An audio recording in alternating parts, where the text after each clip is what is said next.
Okay. Go right ahead. Okay, so in response to Otunba, Yes. I would go for option two. Yes. I'm not ready to come home. Okay. I'm very happy where I am. Okay. I'm very successful at what I do, and I'm making a difference. But more importantly, the value that I have to add to our country and our continent stems from the value that I give to the country where I call home. Okay. I consider myself to be a British Nigerian. I was born in UK. I was fostered by a white family. My history is fused. It's completely fused. And I see this divide and rule thing. The white community will never understand the black community unless there's someone that bridges the gap.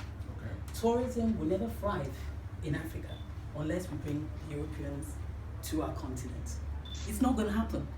We go around the world in masses. I'm shocked at how many people go to Dubai. I use Diaspora as a brand to export our culture around the world, not just for our children here. Many of our children do not know who Diaspora is.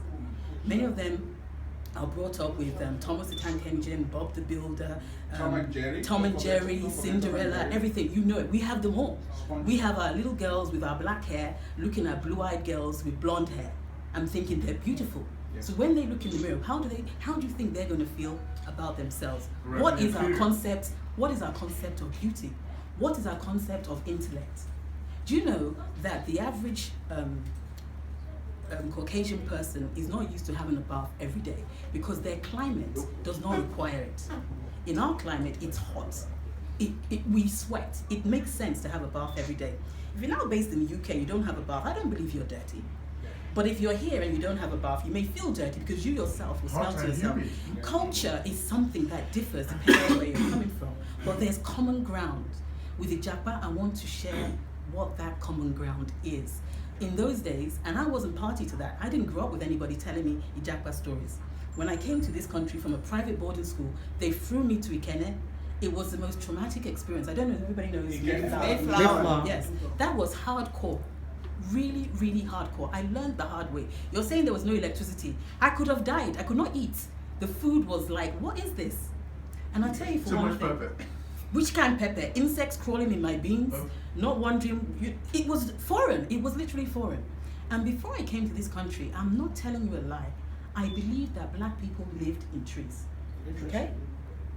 When my son at 9 told me, he said, "Mommy, why do you always say we are black? We are brown." Warning bells went off in my head. And that was the beginning of how do I make our children and their friends who are not from our continent feel a sense of pride. Because I knew that if I packaged something that was just for black people, it's not gonna fly. Cut. Okay, thank you. Time. Yes. Yes. Madam? Well, It's your turn. would you, is it okay for us to clap? Oh, yeah, you can clap. Yes, sir. Okay, please clap. Thank you. Uncut. Okay. Great dialogue. For someone that migrated from here at age 17 to the United States of America, rose from a teller to vice president, serial entrepreneur that has been successful in having her own business, working with the US government on democratic situations. I had the privilege also of being called to serve in this country, Nigeria, that I'm very passionate about. What I want to say, there were scenarios that were discussed that you could be in Nigeria, you could be called to be in Nigeria to start something, which some people did and they were successful at. Of course, you could also be in your home country, in my case, America, and be relevant. I left Nigeria after service 6 months ago.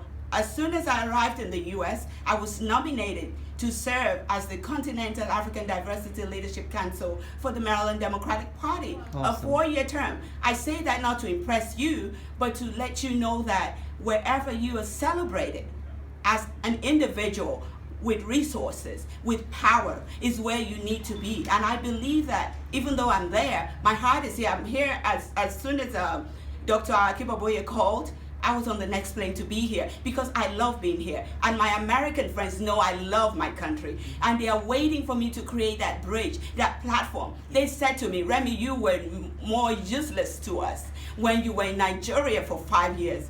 Why are you there? We're happy to have you back. That's why you're now going to be this." These are close friends. They don't say it publicly, but you know, I'm leaning on shoulders of people in America who know my heart cry that we want to be a bridge builder. So what I'm saying is that there are different ways that people are going to be relevant to this nation, Nigeria. But one thing I want to say is that the diasporans, they are more connected and they're more committed to the building of Africa, not even just Nigerians. Yes. Every African that I've met, they're committed to the building. But what needs to happen is that intentional creation of an environment like the motherland beckons of this world, things that would connect you, not just connect you and then you are dropped, someone or a group or setting that would allow your potential to be maximized, that would not want to bring you back to your vomit. We've paid the price. Senator to Vice President, that's no cheap steak. That's work. Being with the Congress and being nominated, it didn't just happen by accident. But when you've done all of that, we paid our dues. They gotta realize that we've paid our dues somewhere. So we need to be embraced and celebrated. If you look at the Indians, until they accepted and embraced their diaspora, they did not prosper with the international community. Thank you. Thank you. So let's have breakfast and then we can continue. No. You're not, so that we don't finish. So that Do we you don't not want to do? Okay, go ahead, please. So that we get the whole thing. Introduce yourself and yes. You see, I thought it was just, he's not a diaspora. Oh, they can.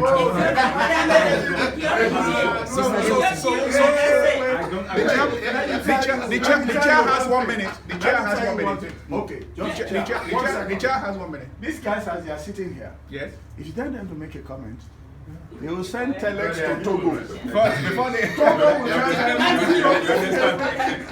this one will send to Cote d'Ivoire. Cote d'Ivoire will say it's okay. It's okay to make the statement because especially okay. So let me quickly finish the conversation and just recap it. I heard everybody and I can. And please introduce yourself. My name is Samuel Adewusi, Chairman Board of Trustees for Nigel Americas. What I find out is the passion that everybody has. Yeah. I think Buhari, said it well when he came down. President Buhari, when he came down to Washington D.C., and people were asking him. They said, "Well, Your Excellency, we diasporas want to come back home." You know what President Buhari said? And people will think that he was being too frank and everything. He said, "Listen, we don't have enough jobs for people back home. If you are looking for us to give you a job, no, stay here and do the best you can do where you are. And then, but if you want to consult with us, if you are bringing investment, if you want to invest directly, bring your foreign direct investment, and if you have businesses that you want to do to add value to Nigeria, then certainly do so." But finally, just like Dr. Akinboboye said, I applaud you for being able to sleep in the tent. Not everybody can do that. But what we don't have is this incubation and other people to have like a mentorship for people who have actually been in Nigeria and survived, or in Africa and survived. So say, for example, you have people like yourself. We have another guy who set up an hotel in Ibadan. You have all those people, advising people who want to come back home, especially the diaspora. You know what the guy did? He actually saved money. He saved money for 3 years because he knew he might not be able to survive getting a job. He knew that he might not be able to create his business before that time. And he knew that he has to buy a house. So he said to himself, am I going to be paying a rent? If you are planning on paying a rent when you come back here, forget it. Yeah. The first thing you want to do is make sure you are not paying the rent. I don't care how you do it. If you have to squat, do so. If you have to live in a tent, do so. But once you make sure you save enough money for 3 years to survive, once that is done and you are able to survive on your own, then continue. But if you cannot do so, and you cannot add value, or you have no vision, and your stuff is just to come down here, definitely don't do it. But definitely stay back where you are. If you know you can add value to the continent, do so. But if you know you want to come down here, please do so. And also, whenever you are making your plans to tour, to go down on your vacation, think of Africa first. There are many beautiful places in Africa. We have La Campania right here. We have other places. I myself, I never go anywhere. People tell me, why don't you go on vacation or go on, one of those nice stuff, people do on the ships. I say, listen, I have a place I'm going to. It is Africa. Come to Africa, think of Africa first as your destination for tourism. You don't expect other people other people, you know, to come down to your own country when you are not posting the picture of your tourist experience in Africa. Of course. You are posting, yes, you are posting your